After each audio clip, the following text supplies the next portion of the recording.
全球暖化冰川扬起，嘛改变一寡国家的自然边界。亲像瑞士甲意大利本地是以阿尔卑斯山做分界，即马因为冰川扬起，这两国已经同意要重新制定边界范围。这也代表全球暖化若阁无改善，会直接影响到世界地图。 瑞士甲意大利边界有一大部分是冰河甲万年积雪界定的。瑞士去年冰河扬4%的体积，敢数2002年6%的记录。政府已经发声明，伫冰河扬起的影响下，瑞士甲意大利已经同意变更阿尔卑斯山上高峰之一的马特洪峰山卡的边界。 In general, glaciers in central Switzerland and those influenced by the south, they lost quite a bit less than in previous years because there the snow surplus was even bigger.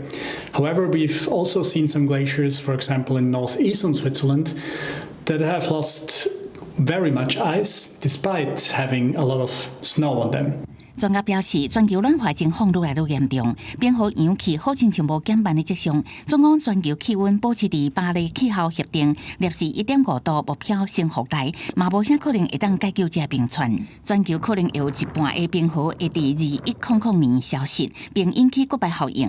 像瑞士虽然今年冬季的雪量丰富，春天是量够够好，毋过对冰河来讲也无够，因为热天温度实在伤悬，比起来严重失衡。